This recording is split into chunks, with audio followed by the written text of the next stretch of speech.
wabarakatuh. Waalaikumsalam warahmatullahi wabarakatuh. Selamat sore, berjumpa kembali dengan saya Muhammad Nasir di podcast ketikpos.com.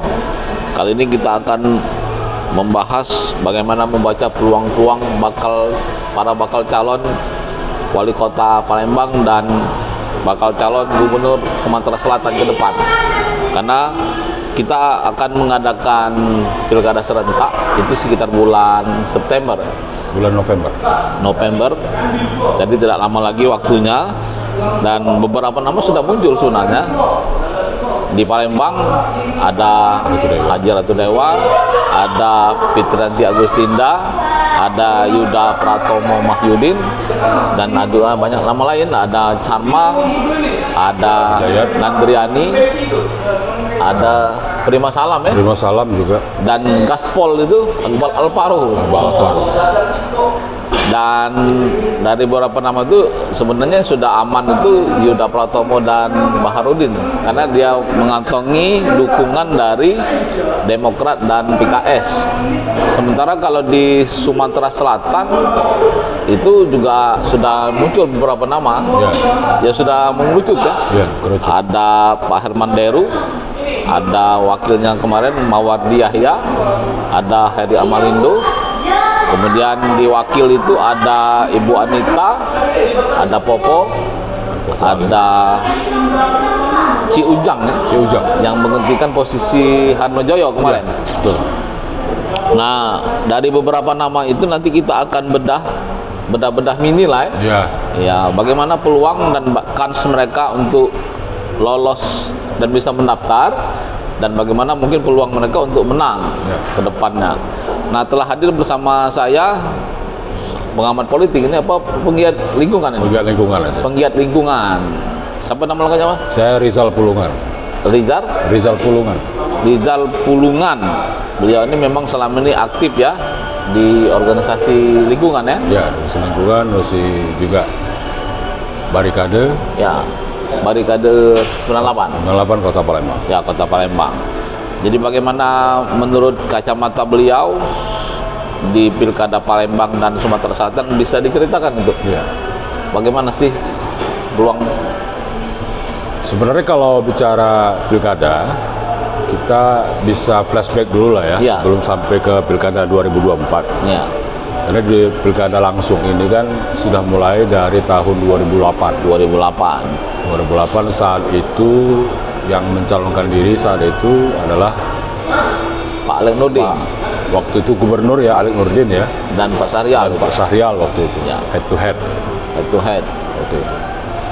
Kemudian untuk pilkada Kota Palembang saat itu yang mencalonkan diri adalah petahana itu dari Pak Edi Santana, Pak Sari Muda, dan juga Ibu Asmawati Rizal, dan juga satu lagi Bapak Mularis ya. Pak Mularis ya. 4 pasang waktu itu ya. 4 pasang waktu itu. Jadi memang pilkada ini yang secara langsung ini sebenarnya memberikan peluang sebenarnya bagi masyarakat untuk bisa banyak berkiprah. Iya. Berkiprah, melihat dan mengamati, dan juga memberikan suaranya kepada para pemimpin yang nantinya akan memimpin Kota Palembang dan Provinsi Sumatera Selatan. Pintunya itu lewat parpol bisa, lewat independen bisa ya? Parpol bisa, independen juga bisa. Nah, cuman yang harus dipahami bahwa ya masyarakat kita ini kan dengan beragam suku dan beragam suku dan juga beragam agama dan juga keyakinan. Sebenarnya melihat bahwa Sumatera Selatan ini luar biasa potensi. Iya. Kenapa? Karena memang potensi apa? Potensi konflik.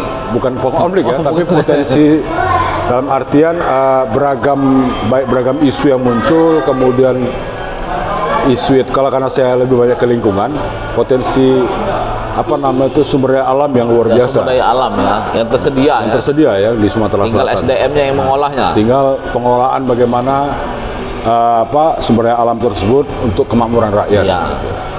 Itu kan bahasa politis itu, kemakmuran rakyat, kemakmuran bersama dan juga untuk kemajuan bersama. Kemajuan bersama. Ya.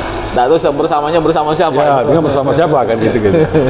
Nah, yang tadi tanya oleh Bang Nasir terkait dengan pilkada kota terutama ya. Saya pantau. Kita di kota dulu. Kota dulu ya. Nah, kota ini kan sebenarnya yang menjadi problem hari ini itu persoalan banjir. Kemudian persoalan transportasi kemacetan ya. Kemacetan ya. Karena memang ruang-ruang kota Palembang ini sudah banyak dipenuhi kendaraan. Dulu pernah dikenal dengan terminal terpanjang. Iya. Dulu tahun 93 ya. 93 sampai berlangsung terminal bayangan bis kota antar provinsi. Betul. Angkot gitu kan. Itu sampai Jenderal Sudirman ya. Masuk Sudirman itu. Gitu. Dan juga memang banyak hal terkait dengan misalnya bagaimana masyarakat bisa menggeliat ekonominya gitu ya di tahun-tahun itu gitu. Nah, harapan kita kan sebenarnya bahwa kota Palembang ini bukan hanya kota yang maju secara mandiri, secara internasional, tapi juga bagaimana masyarakatnya bisa makmur tadi, kan gitu kan. Artinya baik pedagang kaki lima, baik juga masyarakat yang UMKM gitu ya, itu mendapatkan manfaatnya. Gitu ya, manfaatnya. Karena memang kota Palembang ini dikenal kota wisata kuliner sebenarnya. Makanannya beragam. Dari kapal selam sampai ke sate, baik sate manisnya kota Palembang ya. Yang dari makanan-makanan dari sate ikan gitu. Ya memang itu kota Palembang ini memang kota yang tua, boleh katakan kota yang sudah berumur ribuan tahun, ya, cuman namun yang saya lihat mulai menggeliatnya itu di tahun 2004, 2003, 2004 ya.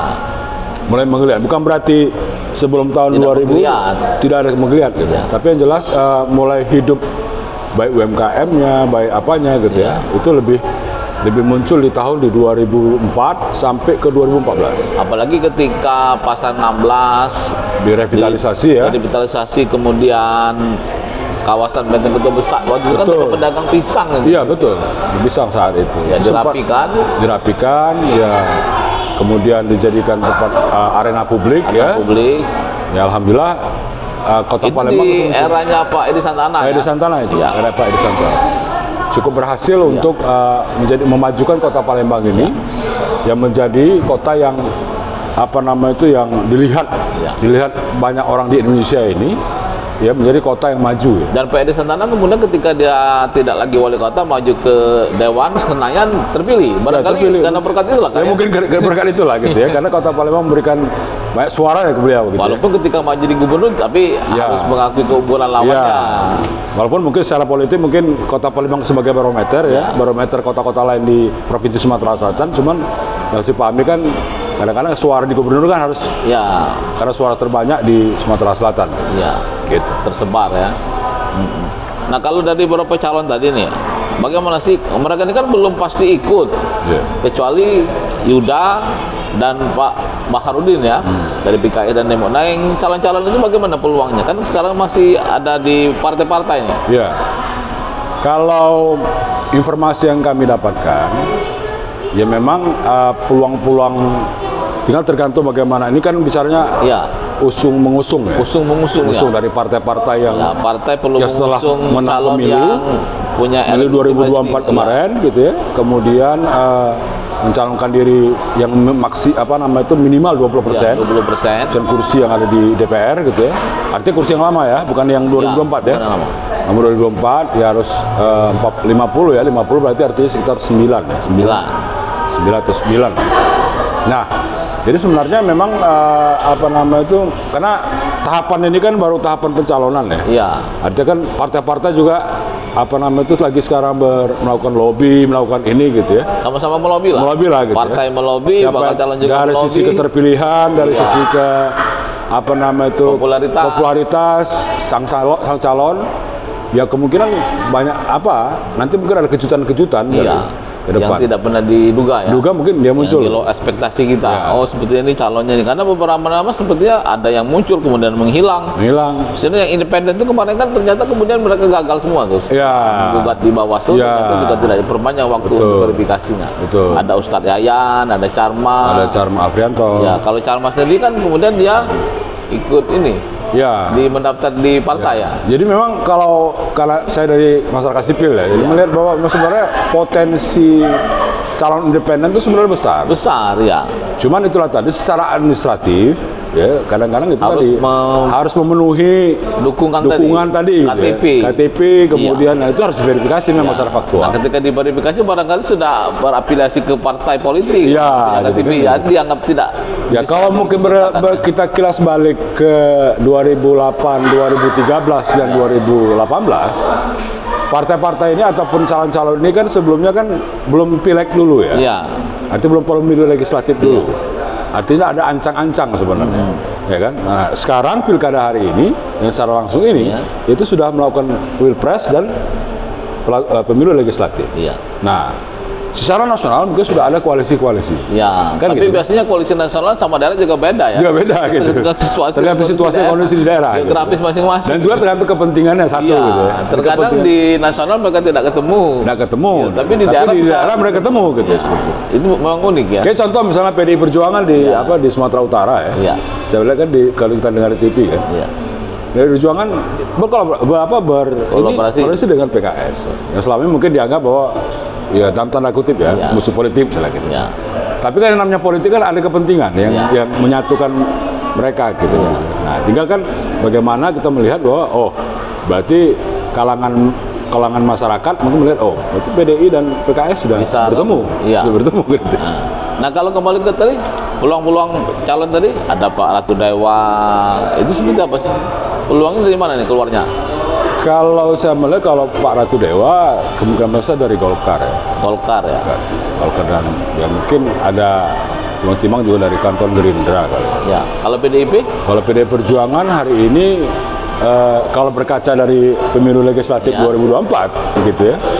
Dan juga melihat kondisi politik hari ini Kota Palembang gitu. Ya bukan berarti mengikut saja ke calon yang sudah muncul, tapi kan mungkin lagi menghitung juga kawan-kawan. Hitung ya. Lagi hitung-hitung. Karena di sana ternyata ada 3 kader yang mendaftar di situ. Iya betul. Ya, ada Pak Lagan, ada Pak Yuda, ada satu lagi saya lupa itu. Kemudian juga Charma juga ikut dari independen di sana, Ratu Dewa juga. Tapi terakhir saya lihat memang sudah ada pendekatan Ratu Dewa dengan PDIP. Ya pasti itu jelas setiap calon kan melakukan pendekatan dengan seluruh partai lah. Iya. Jadi partai juga mendekati beberapa calon juga mendekati beberapa partai itu kan. Jadi peluangnya bisa masuk memang ke bisa. Ya namanya kan yang jelas partai politik pasti akan menghitung semuanya kan gitu kan, mentimbang-timbangkan. Iya. Pertimbangkan situasi dan kondisi. Kalau Ibu Fitrianti? Bu Fitrianti kan beliau boleh katakan dia boleh katakan sukses ya. Sukses di pemilu legislatif 2024 kemarin di mana Nasional Demokrat di Kota Palembang mendapatkan 9 kursi. Itu termasuk sukses, terbilang sukses. Iya. Karena memang kalau dilihat berkaca dari perolehan kursi yang ada, ya kan, Nasdem cukup berjaya. Karena kan sebelum-sebelumnya kan Demokrat nih. Demokrat yang 12 kursi gitu kan. Nah, yang dari penurunan mungkin PDI Perjuangan yang tadinya mungkin 7 kursi atau 8 kursi jadi 5 kursi gitu kan.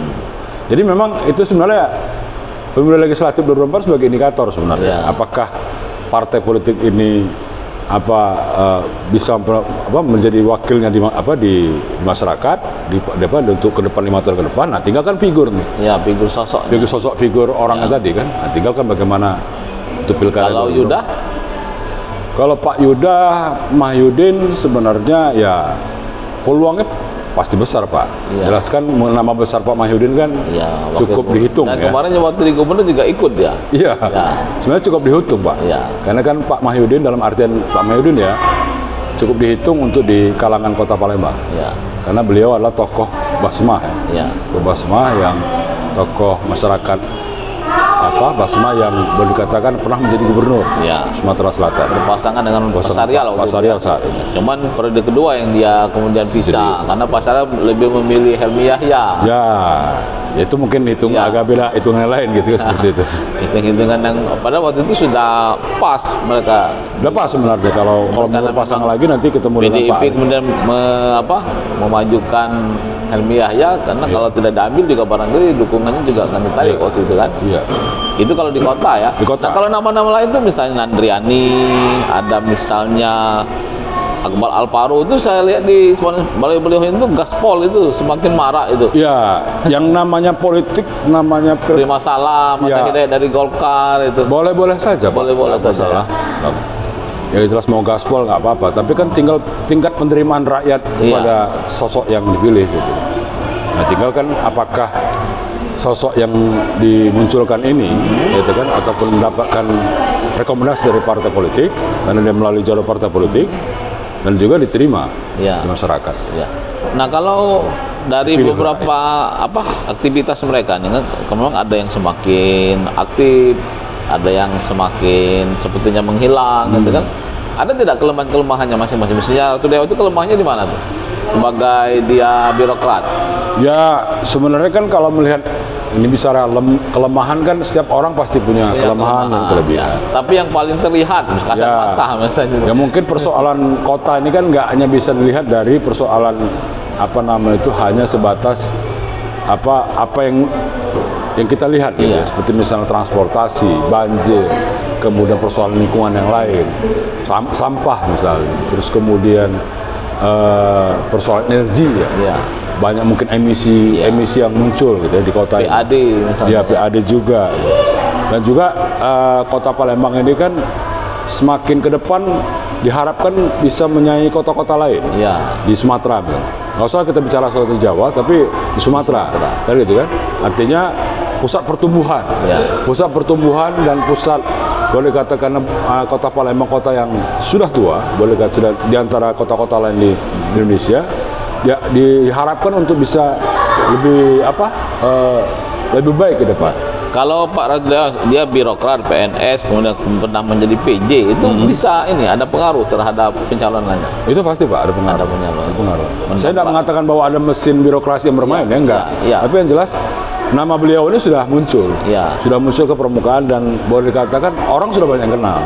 Dan kiprah beliau juga sudah banyak yang boleh dikatakan dengan mungkin cuman hanya WA saja langsung mungkin soal lampu jalan mungkin selesai gitu ya. Responnya pas cepat ya. Nah, kemudian inilah yang barangkali kemudian menjadi diproseskan oleh orang-orangnya Yuda ya. Bagaimana katanya foto-foto baliho ketika menjadi PJ sebenarnya itu bagi Yuda sendiri efektif tidak mempersoalkan seperti itu? Kalau saya sih sebenarnya kurang efektif ya. Karena memang masyarakat ini kan bukan soal masalah siapa yang irinya, tapi bagaimana boleh dikatakan kalau mungkin yang dahulu ya bicara dahulu ya. Kita bisa melakukan seperti itu. Misalnya contoh nih. Waktu itu Pak Edi Santana ketika melakukan penggusuran misalnya, penggusuran di daerah yang jadi Benteng Kota Besak sekarang. Itu kan mungkin mendapatkan sesuatu yang sentimen negatif dengan pihak lain. Tapi toh akhirnya di 2008 ya kan, ketika Palembang mendapat Adipura 2008, beliau justru mendapatkan respon yang sangat positif dari masyarakat. Padahal ketika itu ada semacam ketidakyakinan bahwa Edi Santana, Bapak Edi Santana bisa memimpin kembali gitu. Tapi ketika beliau mendapatkan Adipura 2008, justru malah masyarakat Kota Palembang justru memperjuangkan Pak Edi Santana yang cocok. Kalau Ibu Fitriyanti kan dia sebagai wawaku tuh, dan dulu dari PDIP juga kan, sekarang sudah di Nasdem. Itu bagaimana tuh peluangnya? Ya kalau peluang jelas untuk pemilih perempuan mungkin bisa ya. Bisa. Cuman kan bicarakan track record. Ya mungkin kan karena mungkin Ibu Fitri ini kan merupakan saudara kandung saudara kandung almarhum Romi Hartono, yang wali kota Palembang yang tahun 2013 pasangan dengan Bapak Hartojo. Nah tinggal kan melihat bahwa kiprahnya, kiprah kalau untuk menggait pemilih perempuan mungkin menggait pemilih perempuan. Tapi kalau untuk dalam artian untuk kinerja segala macam itu mungkin masih biasa-biasa saja. Sehingga memang belum begitu kelihatan apalagi posisi sebagai orang kedua kemarin. Waktu itu sebagai wakil wali kota. Walaupun sebagai orang kedua kayaknya memang juga aktif juga. Belusukan istilahnya. Belusukan juga. Cuma itu tadi kan baik lagi kepada kan kadang model mungkin belusukan nggak masalah gitu. Tapi kan masyarakat Kota Palembang ini kan cair, Pak. Arti cair itu dia dikatakan bisa menilai. Dia menilai gitu. Ya, belusukannya ini belusukan keliling-keliling saja atau memberikan manfaat. Gitu kan, manfaat bagi. Sampai bisa menjadi bumerang ya. Iya, bisa jadi justru bumerang. ketika dia belusukan tapi tidak memberikan manfaat, justru bukannya simpati yang dapat ya. Nggak simpati yang dapat. Antipati malah. Iya, justru antipati. Nah, kalau Yuda?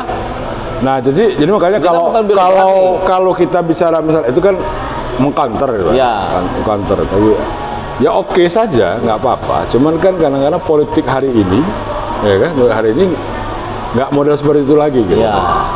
Nah, tinggal kan bagaimana kita bisa bersolusi nggak gitu. Nah, yang dijual oleh Yuda ini kan beberapa kali pertemuan itu kalau tidak salah dia tidak ingin memimpikan jabatan, dia tidak ingin memimpikan fasilitas, dia juga akan bersedia mengabdikan dirinya untuk rakyat itu. Bisa masih ada ini nggak pengaruhnya itu kepada masyarakat Palembang? Ya kalau artinya kan gini kan, bicara politik ini kan kadang-kadang tadi ini kan mungkin bicaranya ya mungkin janji bicara janji. Kadang-kadang kan mungkin kalau melihat dari belakang janji-janji itu kadang-kadang sebatas janji. Nah, mudah-mudahan kalaupun dia bisa mau berterpilih misalnya, itu ya mungkin ya mudah-mudahan ya bisa dilakukan. Iya. Namun dalam beberapa banyak hal kita lihat di Indonesia aja ada janji-janji cuma nggak ditepati. Ya. Nah, tapi kalau melihat ini kan sudah mengerucut ini kan mungkin 3 pasang ya. Kalau 4 pasang mungkin tidak. Ada kemungkinan 4 pasang. Partai-partai yang cukup suaranya. Iya. Iya. Ada kemungkinan. 20%. Kalau 20%. Ya, kalau dia 4 pasang arti mengulang kembali 2008. Ya. Kan gitu kan. Nah, tinggal kan kalau 4 pasang ini kan paling tidak kan sebaran Kota Palembang ini yang dari 17 sekarang jadi 17 kecamatan ya. Iya. 17 kecamatan. Nah, 100 berapa? 105 kelurahan ya? Iya, 105 kelurahan. Nah, ini kan boleh dikatakan sebarannya boleh dikatakan ya efektivitas kampanyenya, Pak. Iya. Sampai ke level RT. Artinya sebenarnya kan juga pasangan juga belum begitu pas kecuali Yuda ya. Ya. Artinya posisi-posisi Akmal Alparu, Charma, kemudian Prima Salam, Hidayat, atau beberapa nama yang lain, Nandriani itu sebenarnya masih bisa, masih bisa ya. Masih bisa. Peluang-peluang itu masih ada. Masih ada. Nah, tinggal karena pengusungannya kan melalui partai politik. Iya. Ya kan, partai politik dan partai politik kalau mungkin ada yang DPD, ada yang DPC, itu kan tergantung dari Dewan Pimpinan Pusat, komando dari pusat. Ya. Nah, kalau merekomendasikan bahwa si A, si B itu jadi calonnya ya, artinya kan harus nurut. Sebenarnya kalau lebih menarik itu 2 pasang, 3 pasang atau head to head itu. Sebenarnya kalau menariknya 3 pasang. 3 pasang. 3 pasang. Nggak apa-apa, karena memang kalau 3 pasang kan tinggal kan perebutan suaranya itu kan, nah apakah nanti di suara seberang hilir yang lebih kuat, apakah seberang ulu, tapi kan nggak bisa kita pisah seperti itu kan. Tapi mau tidak heterogenitas suku di Palembang ini itu. Ya tinggal kan melihat, calon ini orangnya kayaknya cukup bagus nih gitu kan. Nah, tinggal bisa nggak kita berdekatan dengan bapak calon ini gitu seperti itu. Nah, itu kalau di kota artinya kan memang masing-masing calon itu sekarang ini masih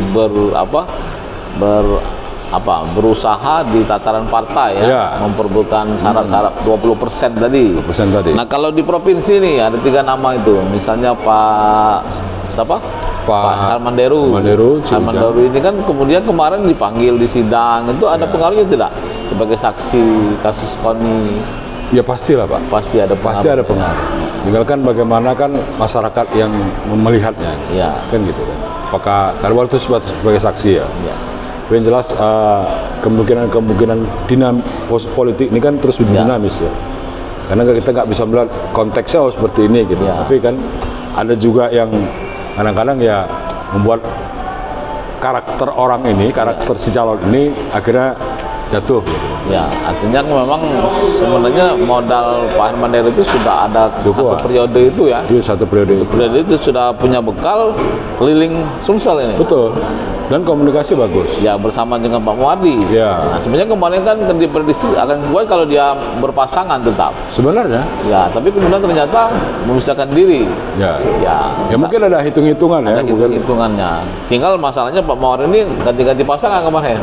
Dari Harno Jojo, Mahar, kemudian ke Bu Anita, dan sekarang pun juga masih bagaimana peluangnya kalau peluang sebenarnya semuanya sama. Kalau peluang bukan dari bisa dapat 20% itu. Nah, tinggal kan ini bicara lagi kan apa yang bekerjanya hari ini kan timnya calon tadi gitu ya, mendekati partai politik yang ada. Ya. Nah, tinggal kan bagaimana soal peluang ya, kalau karena saya bukan orang politik, jadi melihat oh ini sama nih peluangnya. Nah, tinggal kan ketika si calon ini dideklarasikan oleh salah satu partai atau beberapa partai tadi, kan melihat nih, kan mereka juga menilai dari sisi surveinya, kemudian tingkat keterpilihannya, ya kan, kemudian dari tingkat elektabilitas dia gitu di masyarakat. Nah, karena melihat dari situ, itu akan ada besar kemungkinan calon ini yang akan muncul. Nah, tinggal kan bagaimana timbang-timbang partai. Partai-parpartai politik akan menimbang calon ini bisa nggak untuk melanjutkan ataupun boleh dikatakan. Tapi kalau sekarang ini yang kelihatan aktif baru 2 pasang ya. Baru 2 pasang. Pak Herman Deru dan sama Pak Mardi atau Pak Uban. Nah, tapi ada juga nama lain tuh Hari Amalindo misalnya kan. Walaupun belum kelihatan, sebenarnya kan sudah katanya sudah bergerak juga. Ya, sama. Kalau maka saya katakan tadi peluang itu pasti tetap sama, tapi yang jelas kan balik lagi kepada bagaimana masyarakat melihat. Ya kan, karena juga balik lagi partai ini mengusung si A, kemudian masyarakat akan melihat berarti bapak ini bisa ini kan bisa terpilih lah. Karena ternyata terkadang hasil itu di atas kertas tidak seperti yang digambarkan. Diharapkan yang realitanya ya. Iya, betul. Kita berkaca di Pilpres kemarin kan, siapa yang bisa menebak bahwa ini Prabowo dan Gibran itu bisa 57%. Iya. Bahkan 2 calon lain tidak sampai 50%. Kalau mau lebih mengkerucut lagi ya mungkin siapa yang bisa pakai mesin birokrasi gitu ya. Menggerakkan mesin ini gitu. Nah, karena kan mesin politik ini kan tidak hanya partai politik ke bawah, tapi juga mesin birokrasi juga juga ini. Walaupun PNS itu harus independen ada gitu. Larangan untuk berpolitik. Tapi kan paling tidak kan pastilah jelas arahan dari arahan itu kan kadang kelihatan kadang tidak kelihatan. Tidak kelihatan gitu. Ada suara tapi tidak ada orang. Begitu. Ya, jadi sama-sama punya peluang yang tiga-tiganya. Ya, sama-sama punya peluang. Tapi kalau untuk 2 pasang mungkin head to head. Kalau head to head kayaknya kalau untuk Sumsel saya melihat tidak begitu kencang kalau untuk head to head. Iya, karena memang Sumatera Selatan ini dikondisikan aman ya. Karena kalau head to head tuh pasti akan kalau secara antara calonnya tapi yang di bawah ini kan kita tidak tahu kan gitu kan ya, mungkin di bawah tim yang di bawah ini kan. Kalau periode kemarin berapa pasang? 4 juga ya? Sumsel 4 juga. 4 juga. Berarti kalau dia 3 pasang juga masih cukup menarik. Masih cukup menarik. Iya. Atau mungkin minta 4 pasang juga kali. Mungkin bisa ada beberapa nama yang mungkin belum terdengar, mungkin akan maju juga kan. Kita melihat dalam waktu nggak lama lagi ya, mungkin awal-awal Agustus ya. Karena kan akhir Juli itu kan sudah harus ini kan. Jadi isu-isunya makanya sudah kelihatan sekarang. Sudah kelihatan sebenarnya. Kalau dari Amalin itu berobat gratis dan kesehatan gratis yang lebih baik. Nah, kalau Herman Deru apa? Kemakmuran bersama. Kalau Pak Mawardi maju bersama untuk Sumsel ya. Kalau tidak salah ya. Ya, artinya memang sudah punya visi dan misi dan tim mereka. Dari beberapa calon ini kan kita mungkin sudah melihat ya, ada tidak lebih mengangkat isu lingkungan? Kalau saya melihat di antara calonnya paling nggak banyak yang muncul secara isu lingkungan ya. Padahal isu lingkungan itu justru yang paling banyak terjadi di Sumsel ya. Kebakaran hutan misalnya kan, karhutla. Banjir ini beberapa waktu lalu kan di mana? Di Oku Selatan banjir, di Muba banjir, kemudian di Muara Enim juga banjir, kemudian di Lahat juga. Iya, belum lagi sarana transportasi ya. Iya, sarana transportasi juga. Jadi memang sebenarnya banyak faktor-faktor yang mungkin kalau diperhatikan dan dijual bisa jadi isu yang menarik bagi calon-calon gitu. Nah, terkait juga dengan kalau bisa dilakukan secara luas kan mungkin kawan-kawan Walhi nanti bisa ngobrol lebih dalam ya. Tapi kalau saya melihat lebih misalnya terkait dengan pengolahan sumber daya alam yang mungkin yang seperti batu bara misalnya. Kemudian pengolahan kawasan hutan yang boleh dikatakan kawasan hutan yang ada hutan-hutan yang kritis. Batu bara itu kalau soal pengelolaannya mungkin tidak menjadi masalah, tapi pasca produksinya, pasca penambangan. Karena kan dia perusahaan-perusahaan batu bara kan punya kewajiban untuk melakukan reklamasi pasca tambang. Nah itu yang barangkali yang perlu disoroti. Kalau soal transportasi sudah selesai ya. Sudah selesai. Karena tidak ada lagi demo-demo warga yang menghadang, karena kendaraan juga tidak ada lagi. Sudah jalan khusus. Sungai. Stockpile mereka sudah ada di Palembang. Tinggal dengan tongkang itu kan. Betul. Ya tinggal barangkali ya pasca penambangan. Ya, pasca penambangan. Ada reklamasi pasca tambang yang harus dibenahi gitu. Kalau lepas dari perhatian bisa ini berbahaya. Loss juga itu. Ya. Bisa loss juga itu. Selesai ya? Iya, loss juga itu. Demikian barangkali. Sama-sama. Yang jelas pilkada serentak akan segera menjelang, tetapi paling tidak masing-masing bakal calon ini juga punya kesempatan dan peluang yang sama. Tinggal bagaimana mereka meramu, mengelola, dan bagaimana memanage dan bagaimana mempengaruhi masyarakat untuk memilih. Mempengaruhi ya terserah lah ya, apa dengan serangan pajar atau dengan strategi tertentu. Saya mungkin pesan aja dengan masyarakat dengan bahwa pilihlah calon yang sesuai dengan hati nurani. Artinya yang nanti akan memimpin Sumsel ini dan Kota Palembang 5 tahun ke depan. Dan jangan dilakukan pesan-pesan itu kan terkadang-kadang nih. Kalau ada memberi amplop, ambil amplop dan jangan pilih. Jangan dilakukan. Yang baik itu adalah tolak amplop dan jangan pilih orangnya. Pilih yang tidak memberikan amplop. Betul. Jadi kadang-kadang ya tadi ya seperti itulah kira-kira. Demikian, terima kasih. Assalamualaikum warahmatullahi wabarakatuh. Waalaikumsalam warahmatullahi wabarakatuh.